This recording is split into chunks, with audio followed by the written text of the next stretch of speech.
Hey everybody, how you doing? My name is Adrian, and I will be your instructor for Kinesiology 200. So if you're watching this video, you have started right here. Now, right now, it just shows video will be here. I had to put a placeholder in there, but I'm shooting this video right now, obviously. This is going to go over some of the intricacies of the course and explain a little bit of the format.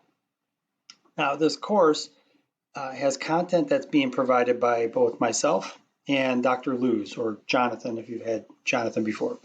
And to that end, you'll see videos from both of us, and you'll have content provided by both of us in this course. So my role with this is to basically manage the course, embellish on some content, add some in some content, and kind of manage all the behind the scenes for this term. Now, Jonathan's background is very strong in physical therapy. He has a doctorate in physical therapy. He also does some personal training, and he continues to do some physical therapy outside of his teaching responsibilities at Harper.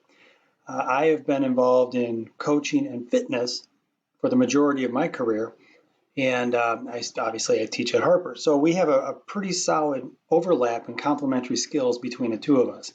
And we're using 200 or Kinesiology 200, this term as a format to be able to overlap some of those skills. So hopefully you guys will benefit from this and you'll really enjoy it.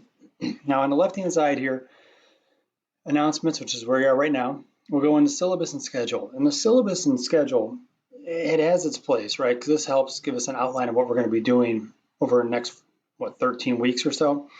And to that end, it's broken down by modules, module 1, 2, 3, 4, 5, 6, 7, 8, 9. I want to say, I can scroll it down a little bit. And then when you get into week 12 here, we get more into like personality assessments, et cetera. But this is going to be a topical overview of the fitness industry, and you'll have assignments that'll reflect that. When we look at the syllabus, now the syllabus itself is it's a document that serves on a couple different fronts. One of which is an agreement. It's an agreement between three parties, between the student, the instructor, and the school. And to that end, it has a place in terms of defining expectation. And if you meet those expectations, you have an expectation of what you'll receive from the course. So let's just scroll through this real quick and take a peek, right? So we have, here's the basics of the course, when it starts, when it meets, how it meets. This will all be online, all asynchronous. If we need to do a WebEx, we'll do a WebEx, but I really don't think we're going to have one. Some important dates here, like in terms of when we have spring break, when we have a day off for professional development day and reading day. And, if you need to withdraw or you have to get out of this course, I hope, if it's something that's manageable where we can work a grade and you're able to actually stay in the course and not have to do a repeat and lose the money on the tuition, come to me first. Let's see if we can talk that through. But with this, this is a shortened course, and it's 13 weeks in duration. So we're cramming in a bunch of material into a short amount of time. So you have to be on your game with this course, no doubt about it. So just make sure you stay on top of your assignments and get them done so you don't get behind. Instructor information, which this is also outlined on Blackboard, but you have me, my phone number on campus, which I have to tell you, because I'm an adjunct, I don't have an office, and because I don't have an office, I don't have a phone, and to that end, I don't really check voicemails ever. The best way to reach me is email, and you'll usually get a response in a very short amount of time. If it's on the weekend, you may have to wait 24 hours, but I'm usually pretty good about getting back to people almost immediately if it's something I can address. But yeah, the best way to reach me is through Fleische, Afleishe at Harper College. Though my last name is Fleischer, Harper, the way they do their number of characters for email, it cuts off the R. So many times I have people call me Instructor Fleisch, hey Coach Fleisch, which is not correct, though it's somewhat endearing. As you scroll down a little bit further here, I ask that you start the process to learn how to be skilled at writing emails.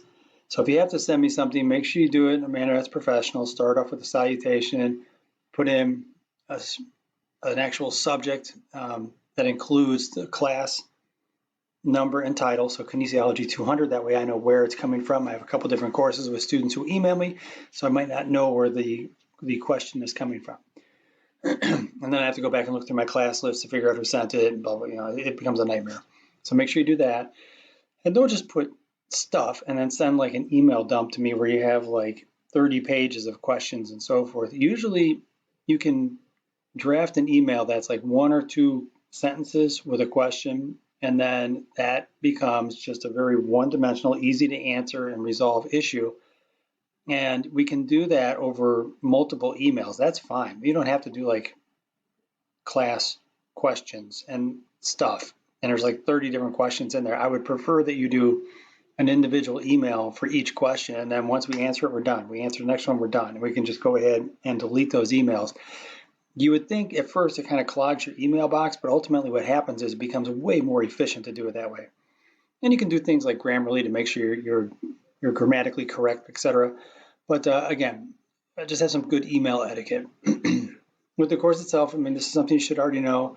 It's kind of a topical overview of the wellness, fitness, and kinesiology industries and how they all intertwine. We're relying on some of Jonathan's background, which is in rehabilitation, and my background, which is more personal training and coaching, and the overlap somewhere will be the benefit in the Venn diagram for all of you. Now, the biggie that you'll have is with materials, all of it is going to be on Blackboard, and this is it, right? This is where the magic happens. Everybody wants to know, what are the assignments and how do I get on the A train? And this is it. You know, the biggie from a percentage standpoint is obviously the portfolio, and you can take a look at the percentage, and then also when you come down here, you can take a look at a brief example or description, I should say, of what is required for each one of those assignments. So as you go through, you start to strategize how you're going to do the portfolio over the next couple of weeks. And that's it. I mean, this is really one big part of the agreement, right? If you do this, then you receive that grade. If you get 90% or better, you get yourself an A. So I urge you to take the time to read through this and make sure you know what you're getting yourself into. And as we go ahead and scroll down a little bit further, you know, we'll have the opportunity for discussion boards, etc. in this class.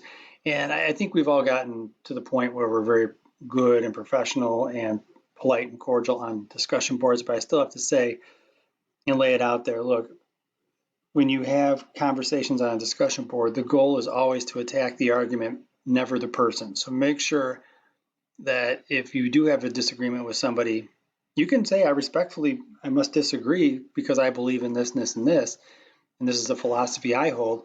It doesn't have anything to do with the other person. You know, it's more about the issue at hand. So I think at this point, given what we had to go through with COVID and how we've gone to requiring discussion boards in classes, that I don't think this is going to be an issue, but I have to put it out there for you guys just to make sure you're aware of it. As we scroll down, it's also a little bit more about what happens with academic dishonesty, code of conduct, etc. But the other part of this document, it's informational in terms of where you can find resources.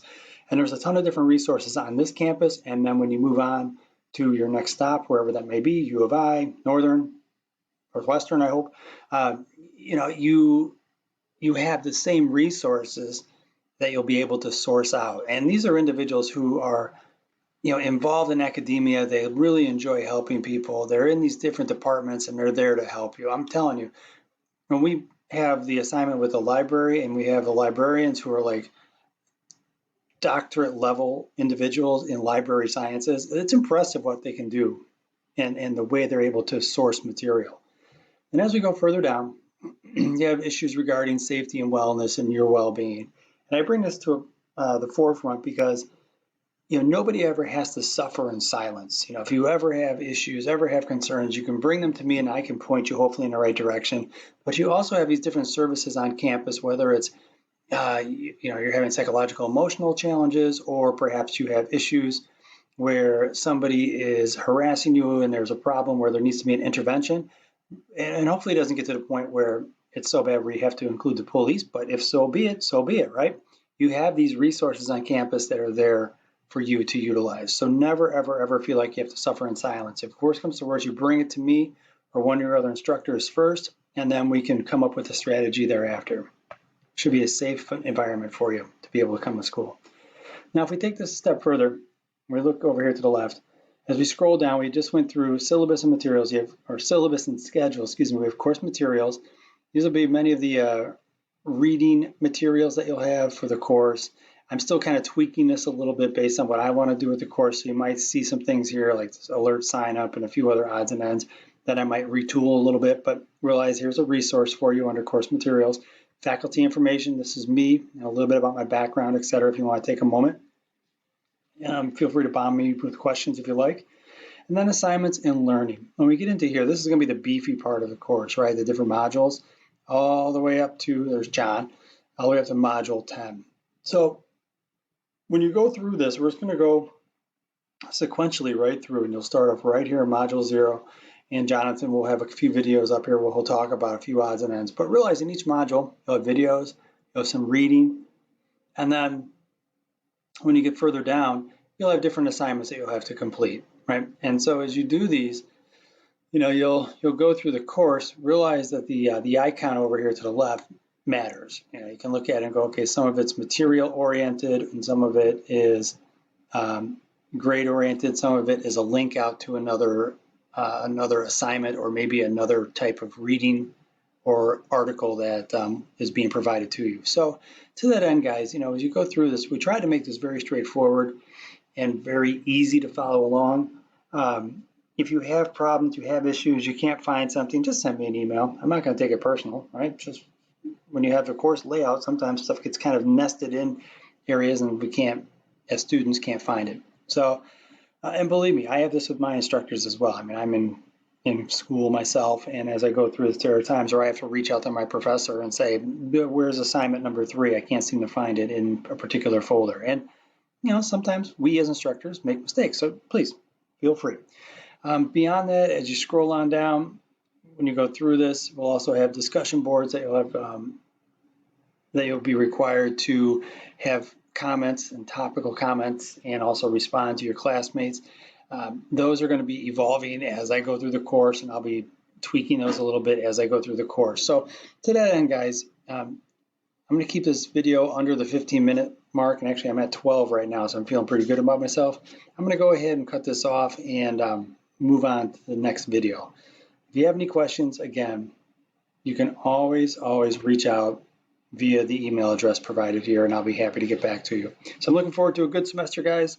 Have a good one, and I will see you later.